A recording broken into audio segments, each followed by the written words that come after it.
2, 3. And we are live.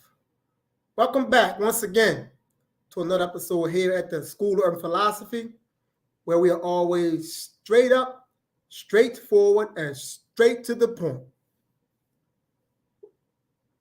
Brother, how my brothers doing today? How the comrades? Comrades good? I'm good, Bob. You feeling? Counterclockwise. Feeling all right. Long day, so I'm tired, but you know what I mean. The energy is hitting the way it need to hit, so it must be the family aspect to it. Oh yeah, that's probably what it is. That's a good thing. That's a good thing. So yeah, tonight we want to just delve in a little bit and talk about the remaking of Black Manhood, an American Odyssey. So yeah, we got some of our regulars popping. And as you coming in, please like the video, share the live, like the live. If you have not subscribed to this channel, please subscribe to the channel. Let's get this content out. Let's build this let's get us in the algorithm so we can get out this powerful, straight to the point, straight Black, raw content. We got to get this out there. You know, the airwaves are being dominated with what I like to call very inauthentic content, but because of their abilities to manipulate, imagery and get into the algorithm and play on word terminologies and things of that nature, they are able to dominate, the airspace. So we have to get in there with the real content. So Urban Philosophy is one of those channels that deserves to be out there. So just keep on liking the video as you coming on, share the video, get your friends on here, get your family on here. You're going to enjoy tonight's dialogue, discussion. And if we say something that stimulates a thought in you, the audience, please share in. Put in get in the comment.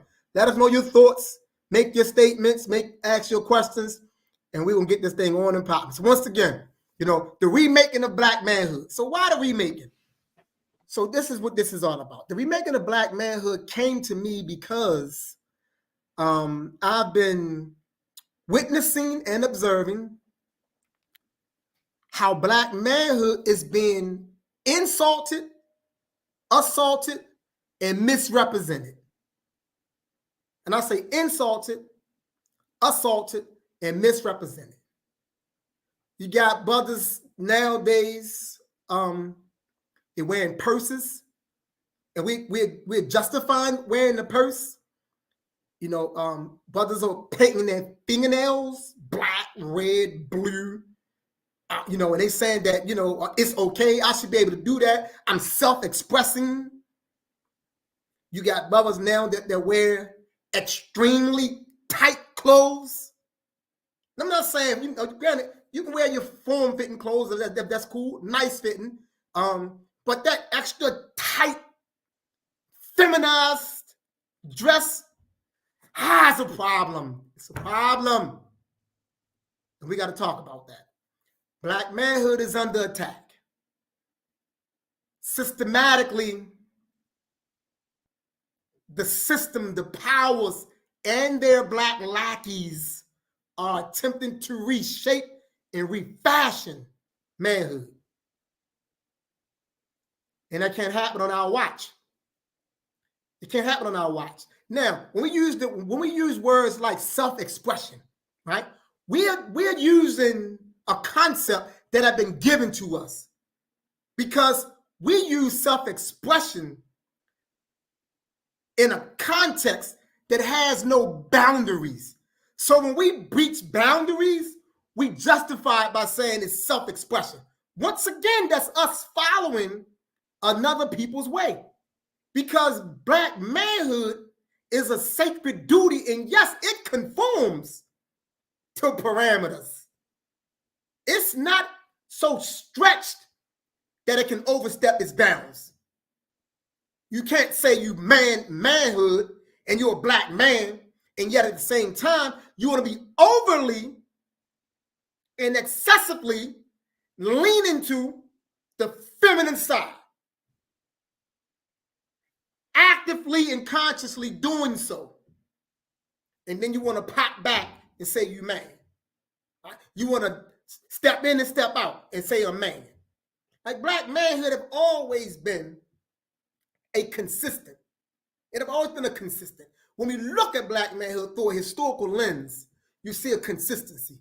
Whether you're looking at a Marcus Garvey in the 20s or Malcolm X in the 60s or Harry P. Newton in the 70s or Martin Delany in the 1800s, there's a consistency. Or Paul Cuffey in the 1700s, there's a consistency in terms of the masculinity, in terms of the consciousness, the mindset, the self-representation, and the self-expression. But we self-expressed within the bounds and the confines of African culture and the best of what it means to be an African man, a black man. Right? So I'm gonna pass it to my comrades who join me here today, tonight, and we're gonna go a little bit more deeper. We're gonna talk about this thing. We're gonna talk about, that we making a black manhood. Should we stand by as black men and allow in silence black manhood to be misrepresented, assaulted, and attacked? That's my question to you, comrades.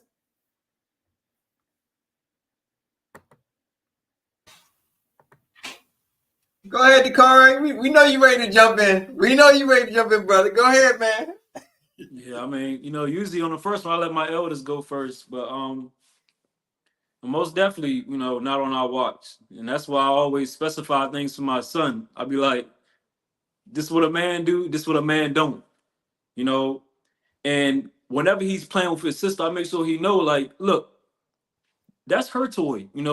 I understand that you want to play with that, but if you're trying to ride on a pink car, you trying to drive it around like it's yours, like, listen, let her have that. You don't go back and forth with her over that. She don't gotta share that with you, honestly.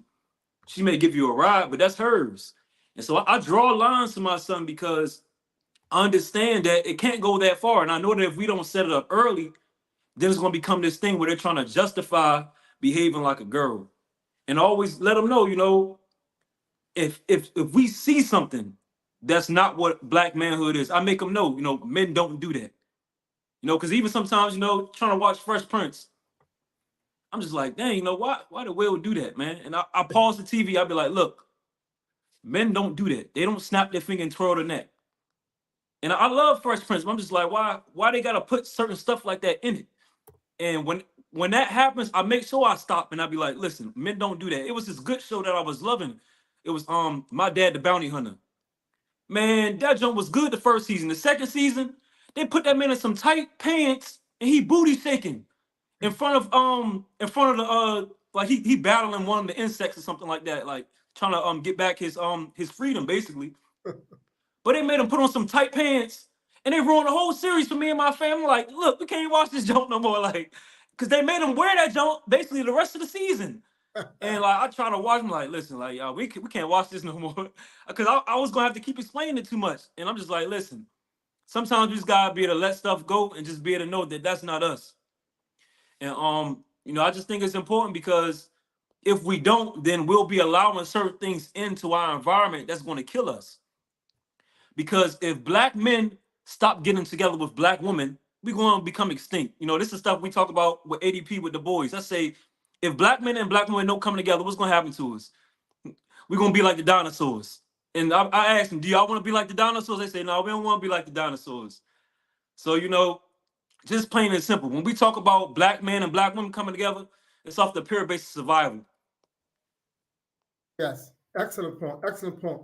And you're correct. I'm glad you brought in the cartoon, because it is in the cartoons. It's in the cartoons. It's in media, right? It's just in the media, and the reason it's in the media is because, once again, the society that we are living within today is dominated by white people. Now, by dominated, I don't mean they're running over top of people, right? By dominancy, I mean it's the most prevalent and widespread, behaviors within the society.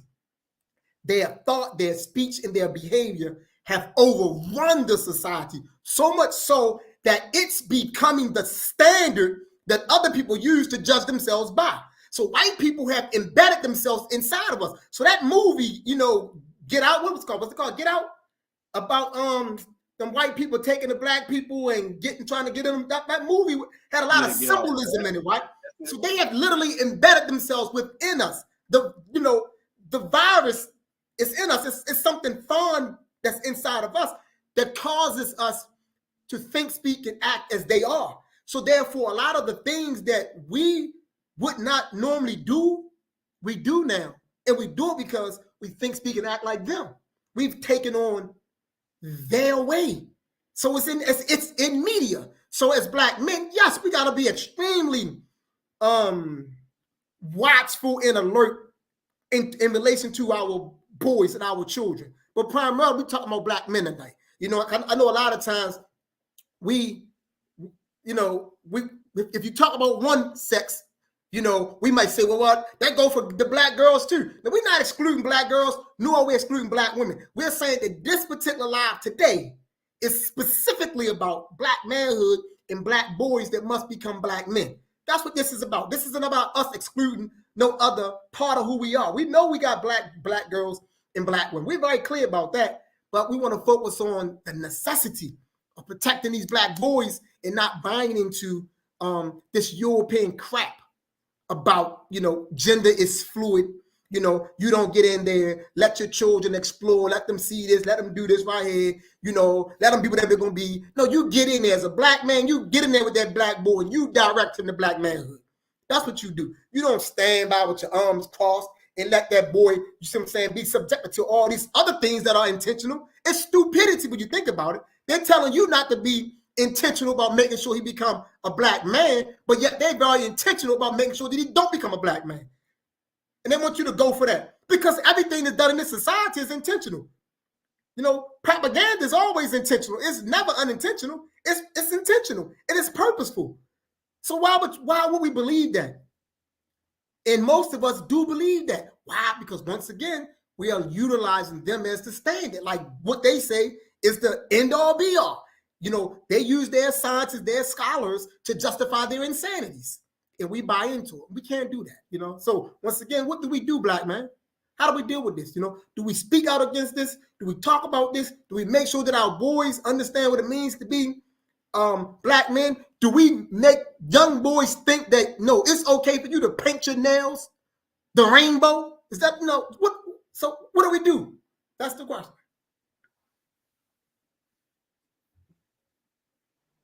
What you think about Juwan? All right, go ahead, Bob. Because initially I was going to ask what was the initial question. Okay. Getting caught up in everything, but with the question that you just laid down, I believe it's presence. We got to be able to make a presence. We got to be able to show up in those spaces, especially where they're having meetings on Black history. Like, for example, around the street, around the corner from where I live at was a YMCA. During this month, they have different Black history programs. So when they have these gatherings, you know, people come out, they have sometimes these panelists. And one of the things that I've noticed is that some of those panelists, they needed some additional education. See, they were educated in one capacity, but miseducated in so many other capacities. So in those settings, I take it upon myself to introduce some realness, some truth. And when it comes to manhood specifically, a man got to be able to show up in those spaces and represent his people to the fullest, to represent our people in their fullest, to represent our people's self-interest. Got to be able to do that. That's one aspect. When it comes to the community, there are a number of different community events being hosted. There are a number of boys out there in the community kind of just walking around. Men and a community have the potential and have the capacity to engage those youth. And that's what should be done. It could start with something as simple as a conversation. It can be something that's ongoing. So you may find yourself likened to a particular program that's being run out of some institution. I'm going to just take the YMCA, for example. I'm going to just create a hypothetical situation. Let's say the YMCA has the youth and government program and you have an interest in politics, you should go to the Y, tell them that you want to volunteer, because when it comes to the inner city, a lot of those programs have Black youth in there. And then you take it upon yourself, especially with the men, to coach them along the way, to help them along the way. You want to talk to them about hygiene, the importance of hygiene.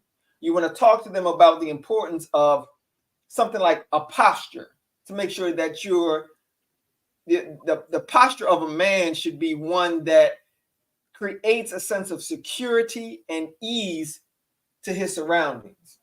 Posture is another thing that should be discussed. Tone, mannerisms, how you present yourself, how you speak. See, those are just the little things, right? And then if you want to talk about something that's maybe a little bit more impactful, something that's a little bit more deeper rooted, how does a man deal with problems, issues, controversies, things of that nature? Does a man seek to go out and try to match somebody yelling for yelling? Does a man seek to try to approach somebody with the same type of energy and intensity? If somebody's in the wrong, we're going to also, pursue that type of behavior? Or does a man handle it differently? When to take the high road on things? Those social aspects are some of those principal foundations of what makes a man. And it takes men to be able to go out there and to teach our boys how to be men. One aspect. Any other of my comrades want to hit it off? Yeah, I want to get in. So to answer your original question, Bob, I'm going to say no.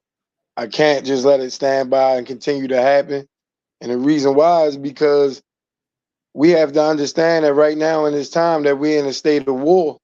And if we are in a state of war like we say we are, like we know we are, we can't have feminine men and feminine little boys to lead that war. We are basically lose. You understand what I'm saying? And I'm a father. I got 2 boys. So I have to be an example of a Black man every day, every step of the way.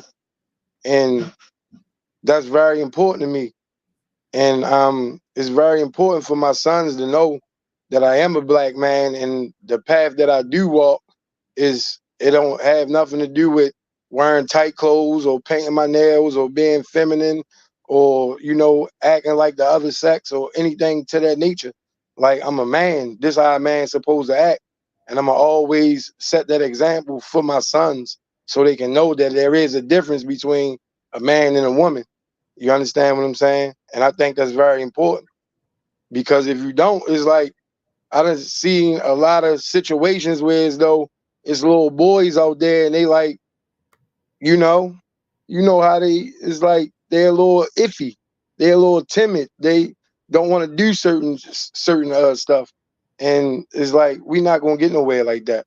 And when you see that, you gotta find your way to get in and teach them manhood principles, because at one point in time, um, I was locked up before. So when I came home, well, my son, he was a little, because he got a lot of sisters and stuff like that. So I had to just not keep him away from his sisters or his mother or nothing like that. But like, I had to let him hang around me. Like, this how we do stuff. You know what I mean? This how we hang out. This how we act. You understand what I'm saying? And like, it really worked. And like, cause I was that example, and I'm gonna continue to be that example. Yes, my sister Shy. Go ahead, ask your question, sister.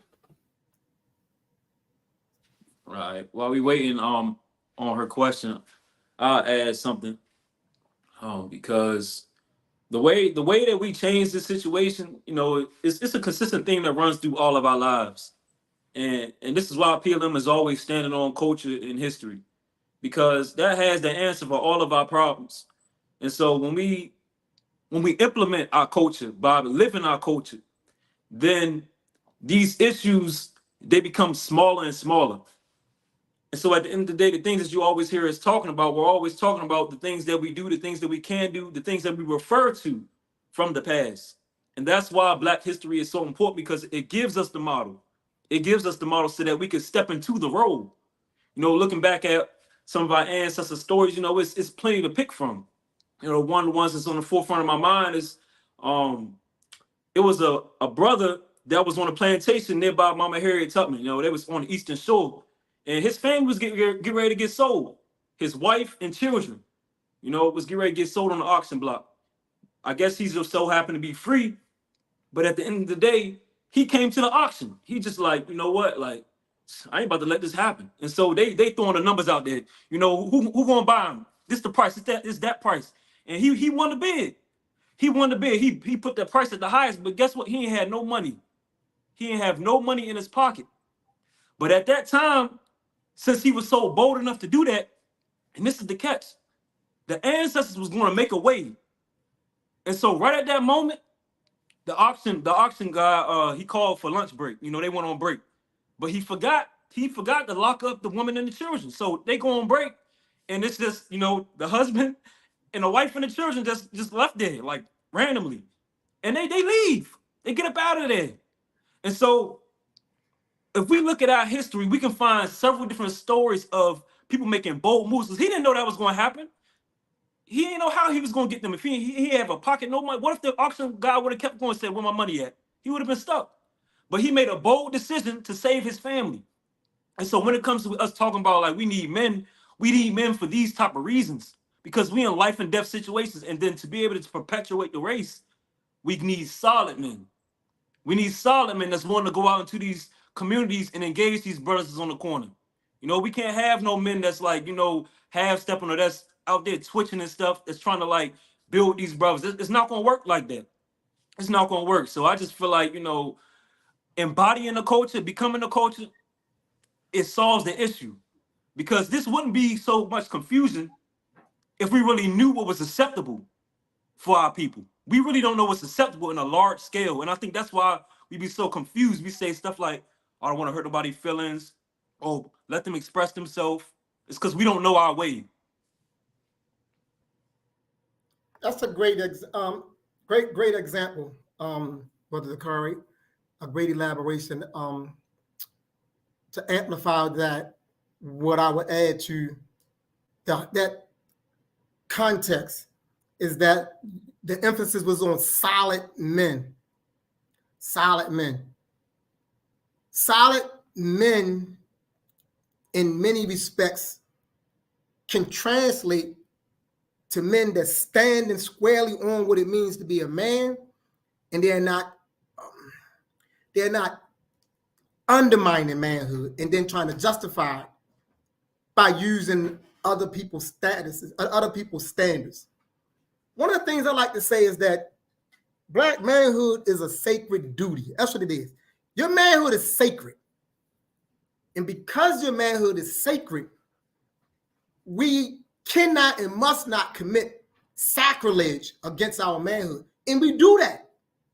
And we do that when we begin to take on the behaviors of other people in an effort to demonstrate what we believe is self-expression. Once again, self-expression is always within parameters, right? You can't just say, I'm self-expressing, and then you violating parameters, you violating protocols. You can't say that.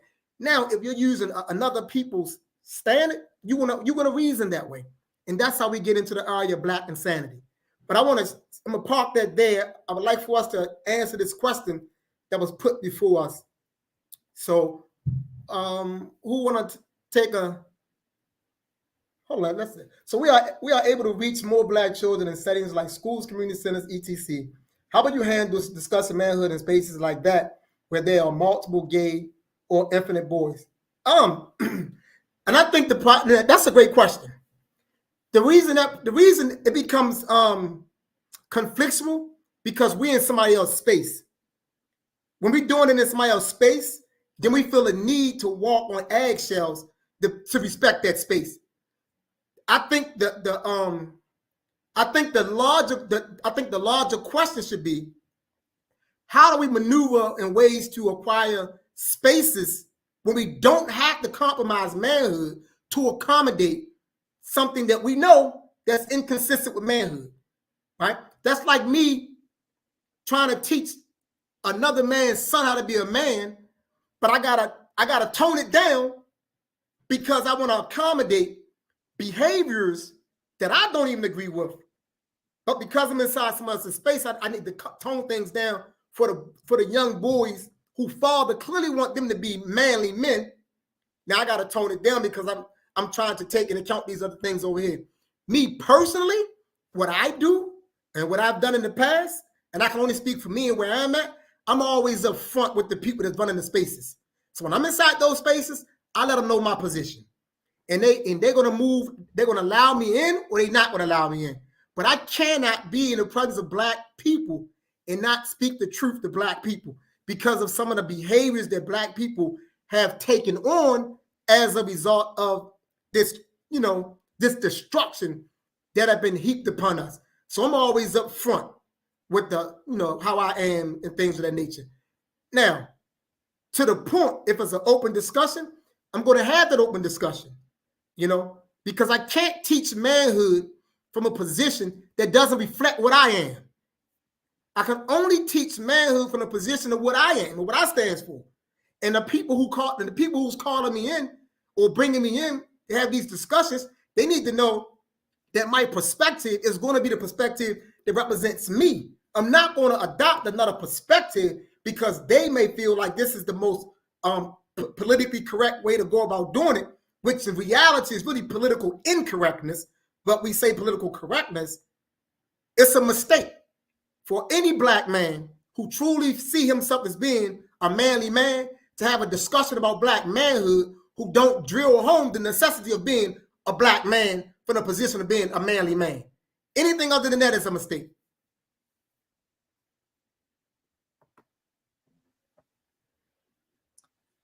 So listen, hold on, because and that's the point that I'm making. Until we get those spaces, we still can't compromise. We've been doing that too much because it's more Black boys. It's more Black boys that want to be Black boys than Black boys that want to be gay. It's more that want to be boys than the ones that are gay. So we can't. I don't care where we at. Those of us that are in those spaces, we got a responsibility to tell the truth.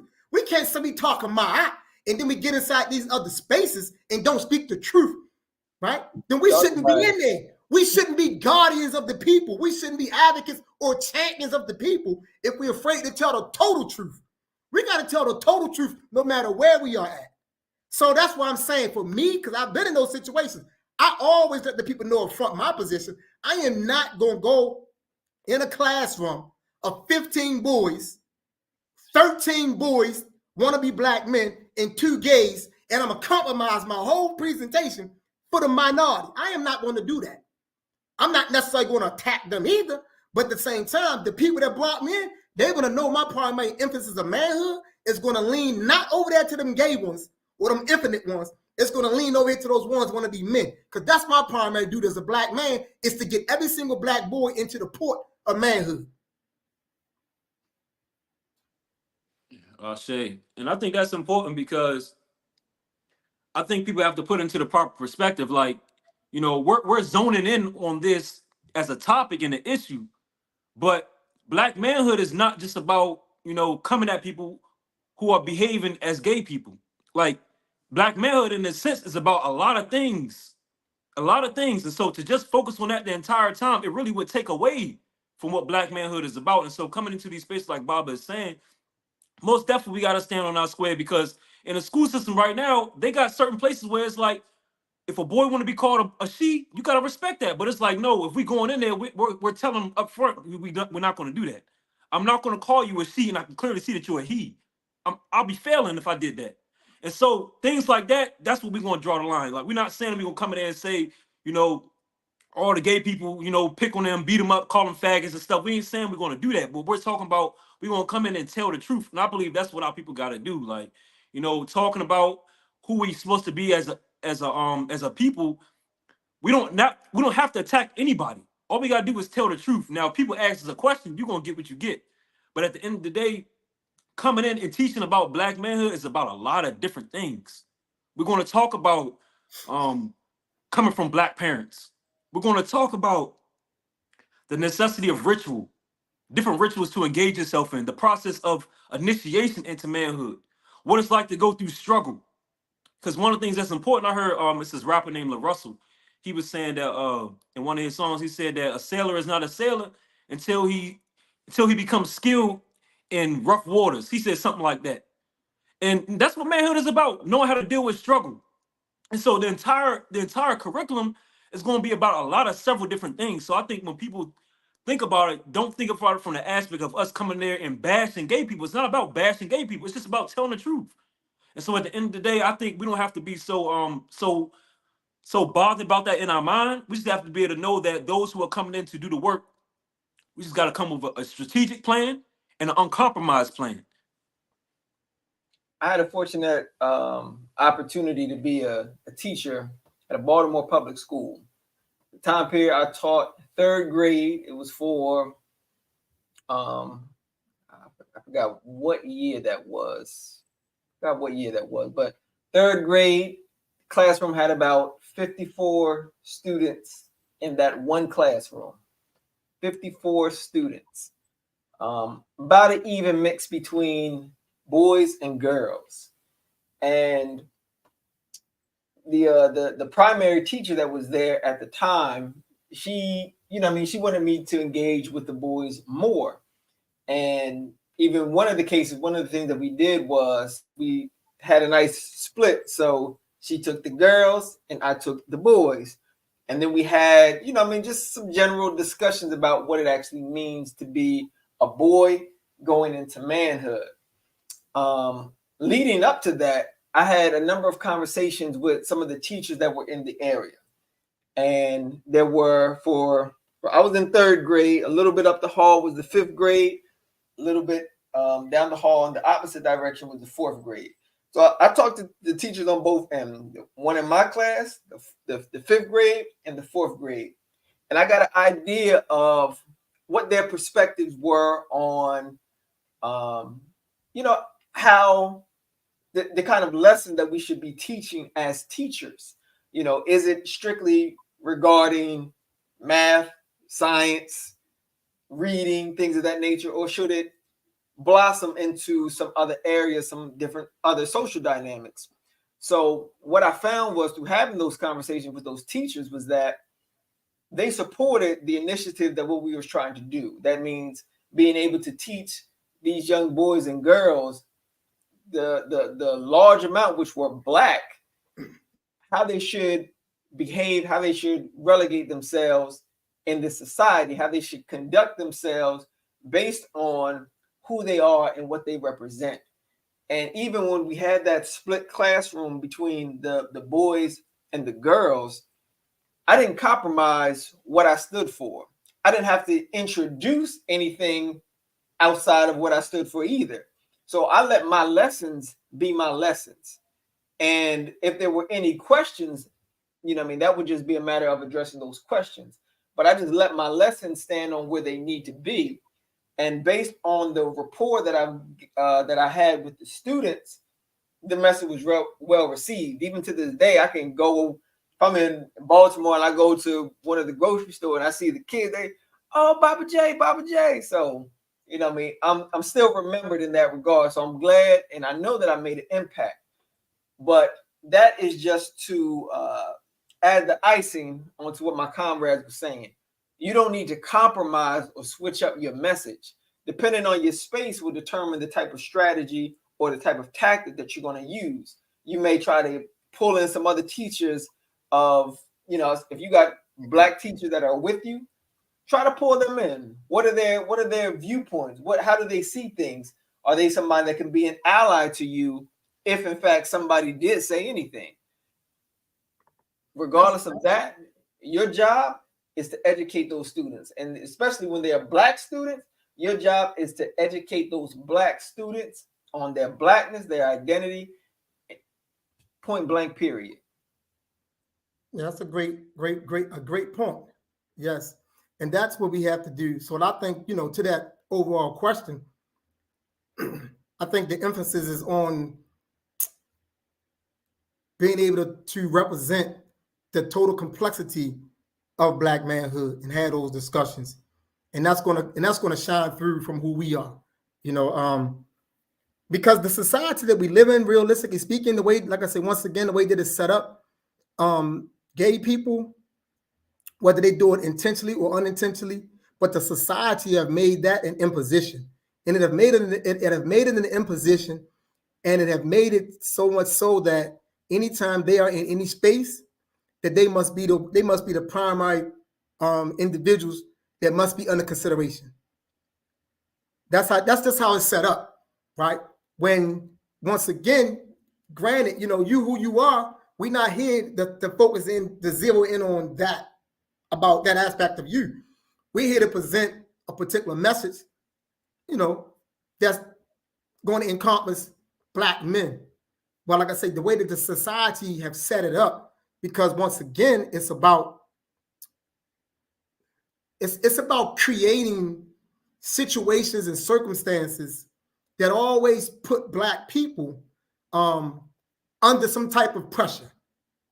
Like, we always got to be set up whereas though we always are under some type of pressure, and that pressure is always very intentional. It's very intentional. So that's why I say that the key to any discussion is to always just know who we are and just represent as we are, because Black manhood is not we're not predatory, but that's the way society got it up. We're predatory, societal, predatory, aggressive, insulting. So whenever we're in a space, it's always like, how would you handle this? Because that's how society wants things to be. And when in reality, the truth about Black manhood is, like both of you have laid out, like, we are many things, right? Consistent with the perpetuation, the refinement, the protection, and the advancement of Black life, right? So familyhood becomes essential to Black manhood. Familyhood in the natural sense that our ancestors presented it to us becomes Black manhood. But once again, look at what's happening today. Today, you got people today, like remember Tommy, we was at the I don't know if you can recall, this was probably about if not a month ago, in December. We was at the Black Mall. Me and Mama Ife and the boys was there, then you and Mama Gina popped up. Okay. We was there, we was having a conversation. And I was talking to you and I showed you, I said the brother got his fingers painted. Remember? But I said, yeah. But that brother that got his hands painted up is in this particular community, he's viewed as an upstanding brother, right? But that's a misrepresentation. Yeah. Like, that's a misrepresentation. Now, people heard me say that, right? That there's a misrepresentation. They push back because this is the argument. Yeah. Who are you to say what is and what isn't Black manhood, right? That becomes the argument of the detractor. Now, that argument is coming from someone who have actually bought into the European logic. And that logic is like, Black manhood is everything. It's across the board. How can you say Black men don't do this or they Black men shouldn't do that? Yeah. Like, that's that argument. I can say that and I stand on that because when we look to our history, right? Because your history is your representation. We don't find Black men as a collective cultural expression doing that. Now, do you got deviators here or there? Yes, you do. Right? You got that. But are the deviators the majority? Right? Is that what we have done collectively, consistently? So Black manhood does has parameters. There are parameters to Black manhood. Now, white manhood, according to Plato, it's okay for the white adult male to lay down with the white boy, according to them. And there's no violation. But that's a violation for us. We can't do that. You can't lay down and then say you a man. You ain't no man at that point. You something else, and we're going to find out how we're going to deal with you at that point. right? So we got to understand that there are parameters to black manhood that have always been. And we cannot use another people's logic to justify behaviors that are deviations from the standard collective naturalness of what we have demonstrated as a historical body of people. We got too many holes in the in our cultural bucket. We leaking out too many places, so we're gonna have to plug them holes. Yes, yes. You see some of the comments, Baba?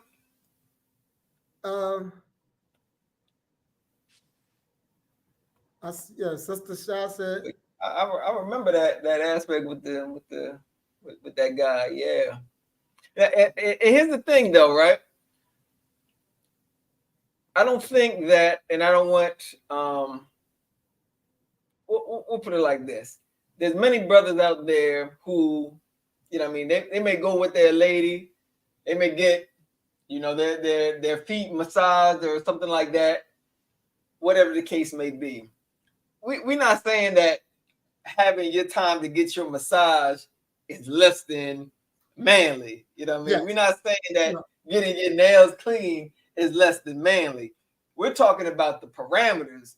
There's certain times you can go all the way up, but there's that nice little line in the sand. You cross that line, you over on the other side at that point.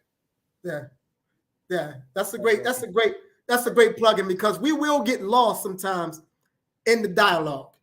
And we get lost because, like I say, white people have systematically, through their institutions, embedded themselves in us.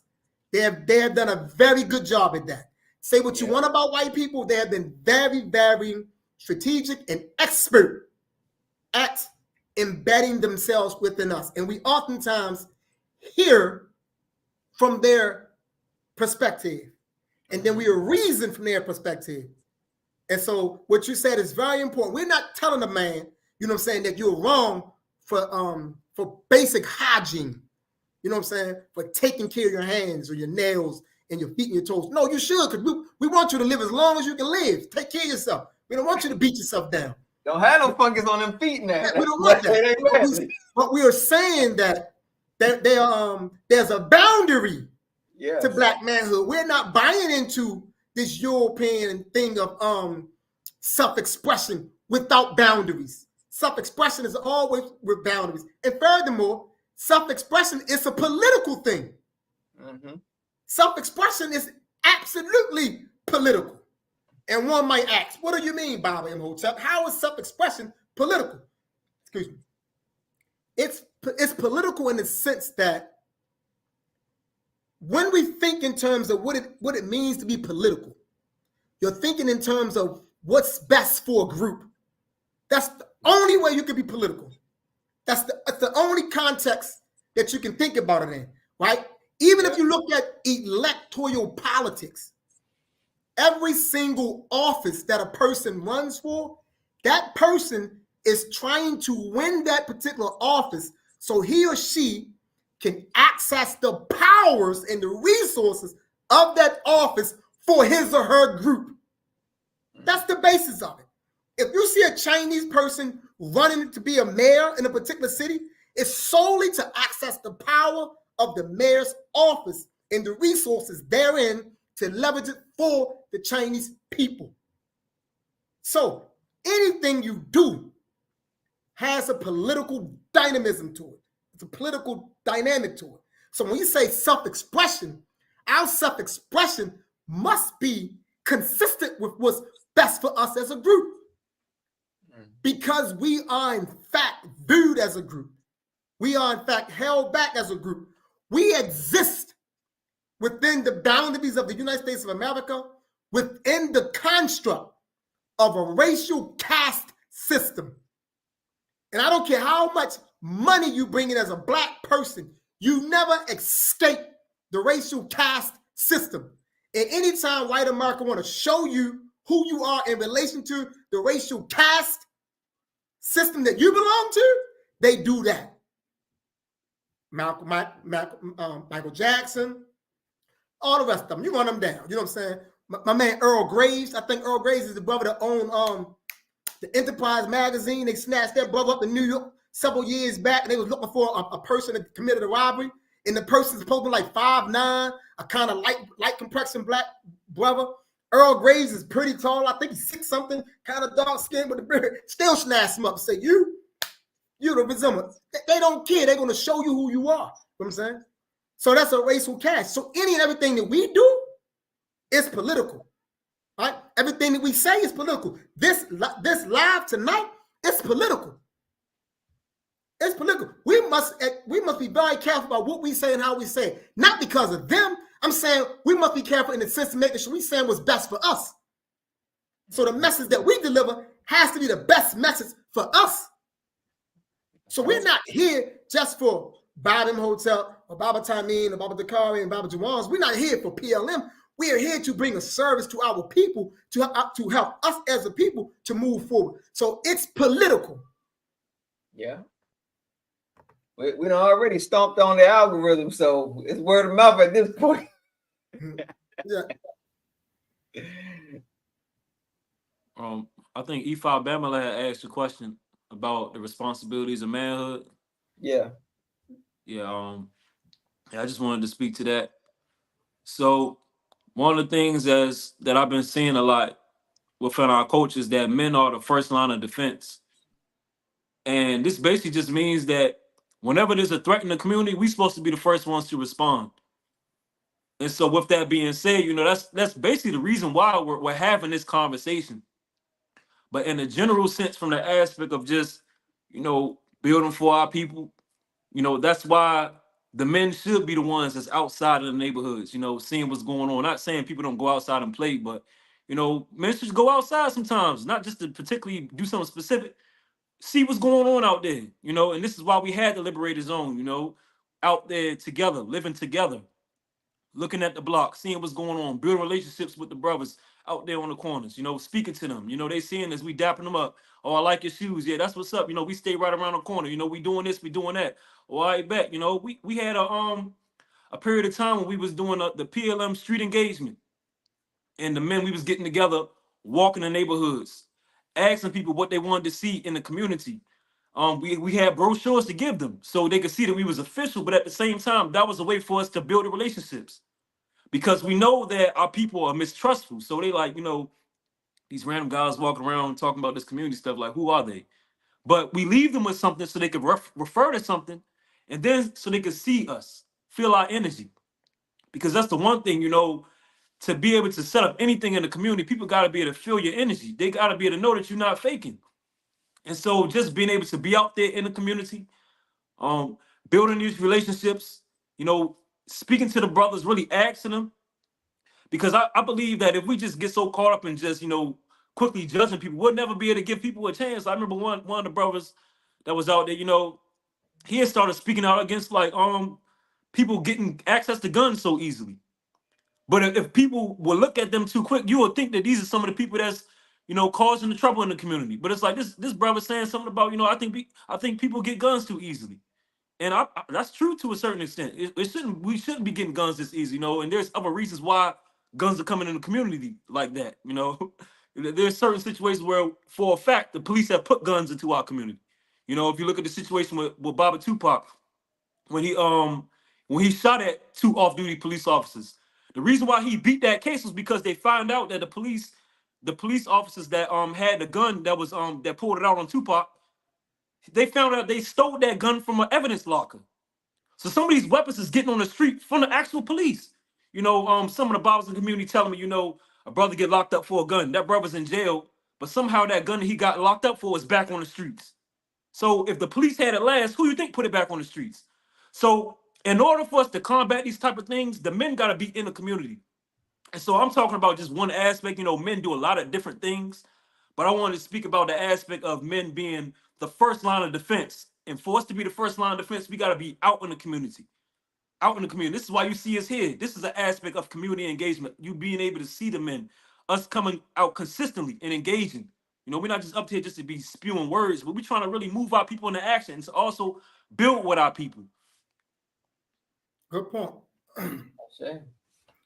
Yes, brother. Brother Oba, maleness do not equate to manhood. We stand on that. Every African man is in fact a male, but every male is not a man. And we must be very clear about that. Because when we get into the area of manhood, we're going beyond biology and physiology. When you get to manhood, you're getting into the social, cultural, and psychological stuff when you get into manhood. Because with manhood comes duties, responsibilities, behaviors, a type of consciousness. All of that is associated, and every male is not that. Because my son is a male, but he's not a man, and he don't necessarily become a man because he become 21.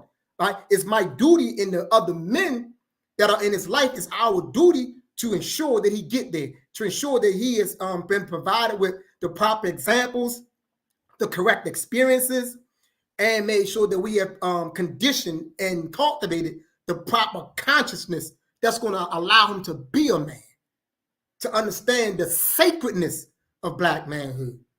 Like that's a duty, that's a sacred duty that Black men have to uphold, to pass on to Black boys. It's a sacred duty, and we can't compromise that, nor can we neglect that.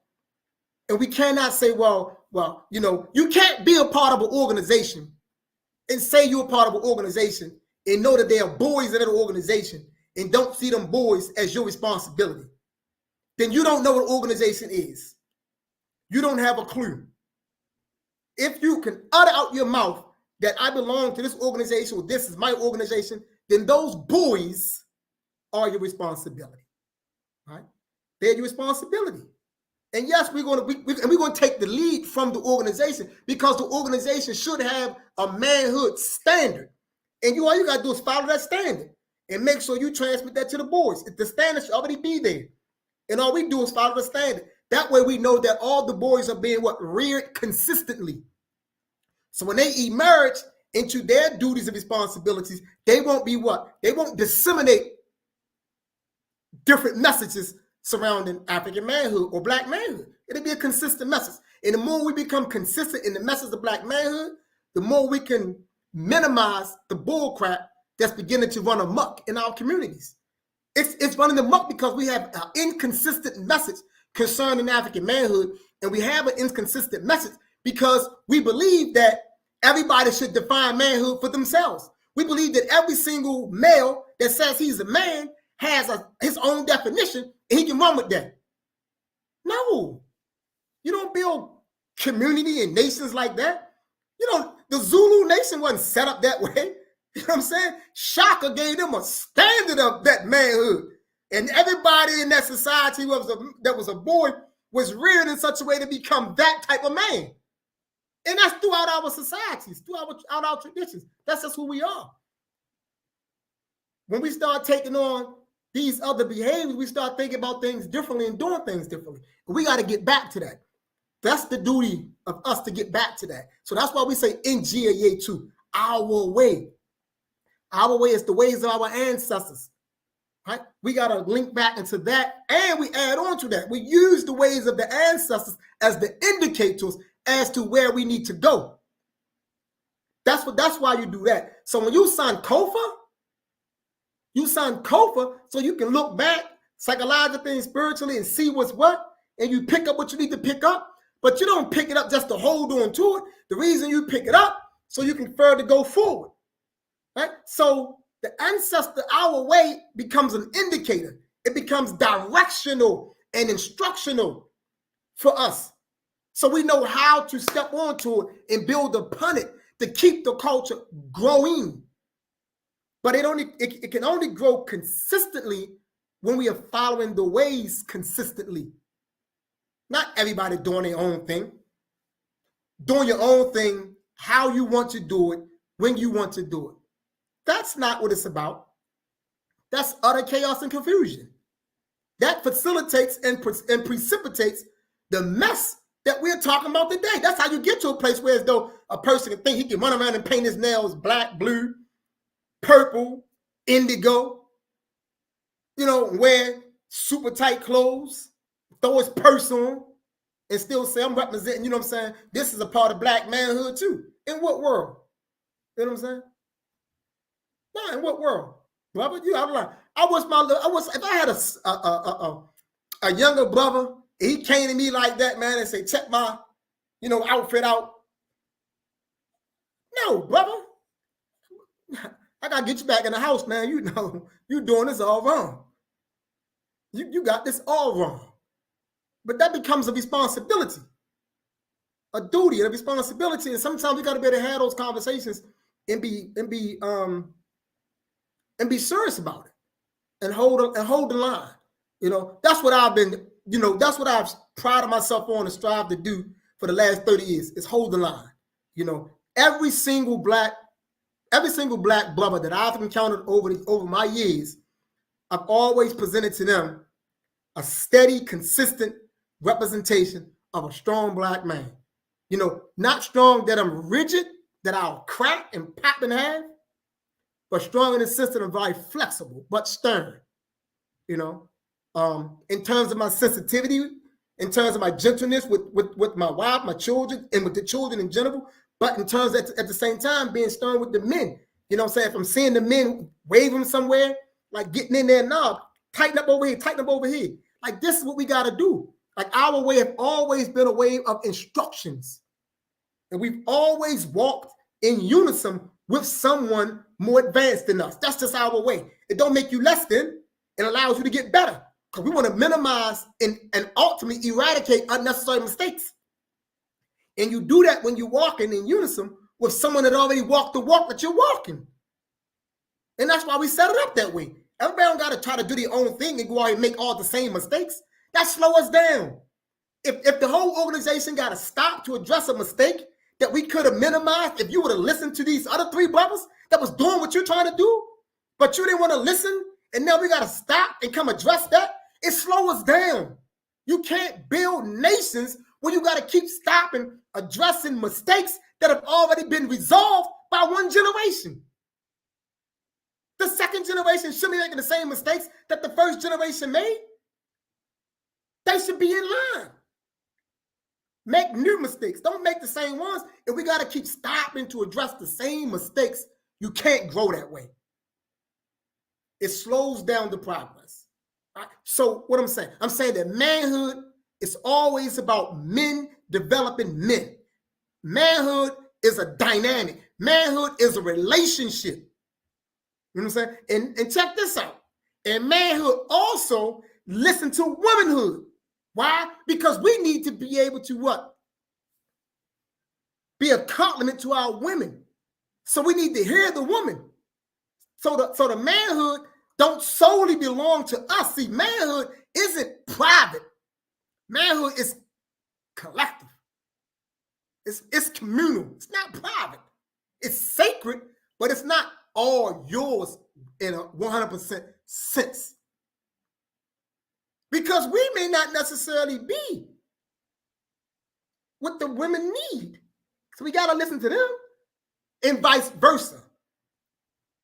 Because I don't want the brothers to be like, man, what are you talking about, man? No, I'm saying that whatever go for one, go for the other. That's what I'm saying. So the same way we got to listen to them, they got to listen to us. So we can meet like this. That's what it's about. But manhood is never by itself. He's never by himself, He's always in a process of toolage. Always in a process of toolage. Whether that's his father, his grandfather, the other elders, always in the process of toolage. You're not out here just trying to be your own individualized man. That's not how it's done. So who this is right here? I'm saying now to be. We're going to bring you on here then.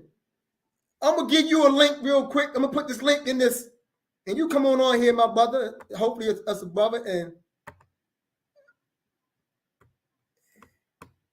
you drop this link. You put on it.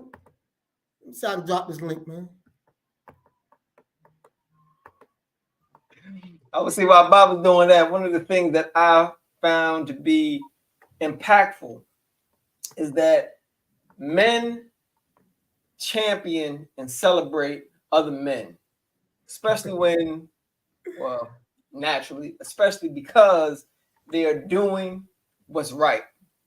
He said, I'm just gonna think about it. No, we don't view it as trouble. I just wanted to I just wanted to give you a platform to, clearly state the piece. I most definitely don't think it's trouble. So I do apologize if I gave off that impression. And I'm perfectly okay with you not coming on. But I didn't know what part of what I was saying that you said you disagreed with. So that's why. Because I know I said a whole lot. So that's most. We most definitely don't think it was about trying to start trouble. I like to be very clear, and we want to make sure that we're addressing everything, saying there's put tools if a person put it tools. So that's what that's what it was. You good, my man? Come on, hop on in there if you want. I just think about it. Oh, come on, man. Come on, hop on in there.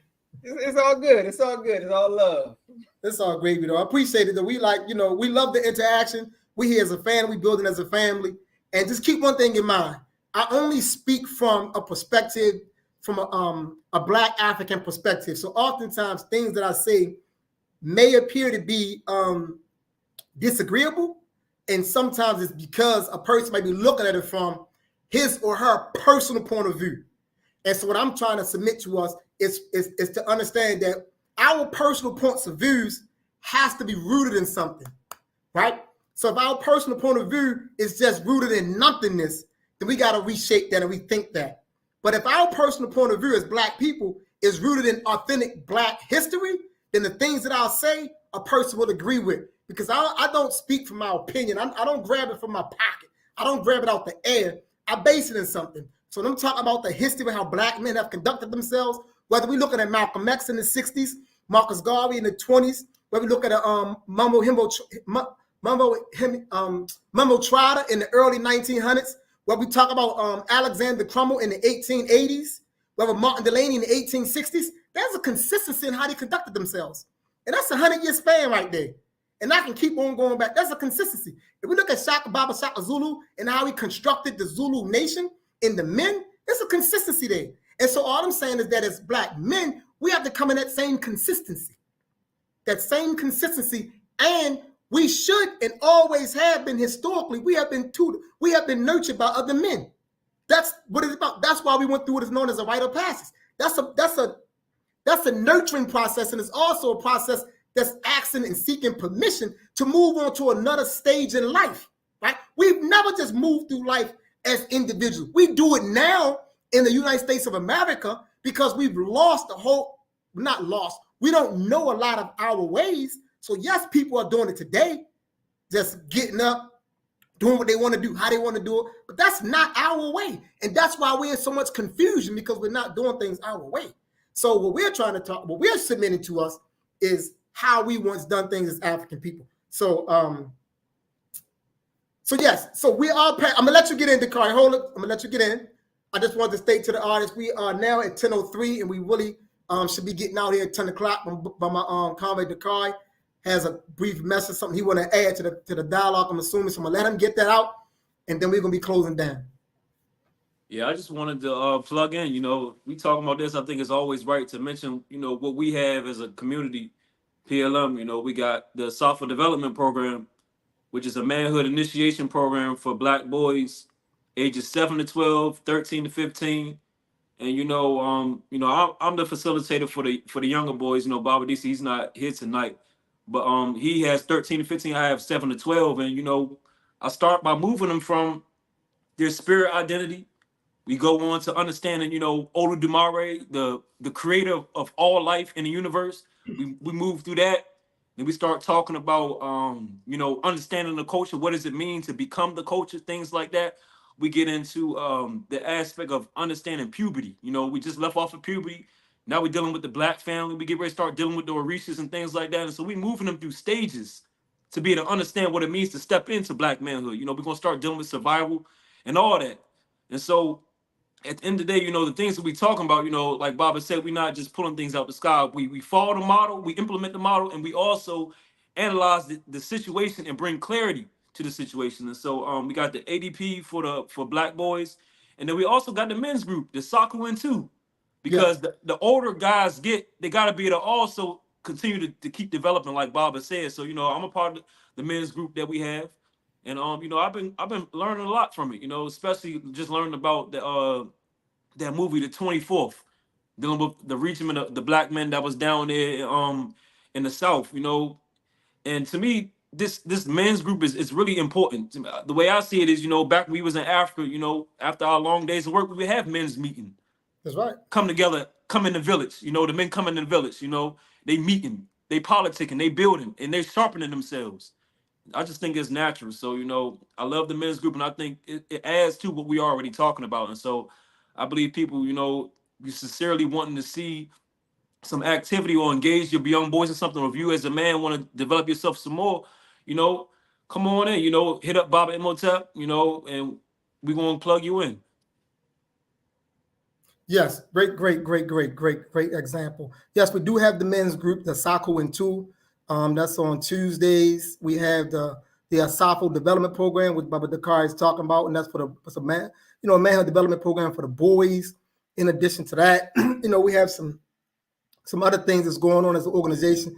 But to find out more about what we're doing, just reach out to us, connect with PLM, and you can find out what we are doing as an organization, what we're going to be doing as an organization. In addition, several of PLM members, we have published books. We got some books. I'm not going to name all the books that have been published because it'll be a lot, and I'm not going to try to run through all of that. But just know that Mama Ife had published some books. Baba Adisa published books. Mama Tiambe have published books. Mama Gina have published books. And I myself, Baba Hotel, have published books. And that won't be the end. We have some more projects that's in the works that's going to be coming out this year and all the years that's coming. We got the Race First Rally, July 27th here in Baltimore, Maryland. Put that on your calendar. July 27th, 2 p.m., Baltimore, Maryland. If you want to know more about that, just hit us up, any one of us, so we can get that information to you. And having said that, we are going to close out. Once again, we want to thank everybody for tuning in tonight. Please, subscribe to this channel if you have not already done so. Share this live, build on it. And as always, we are the School of Urban Philosophy, where we always straight up, straightforward, and straight to the point. Get with us, get with PLM, and let's build the channel. Let's build the algorithm. With that, we say, Abibi Hodie and race first. Abibi Hodie, race first. Abibi Hodie, race first.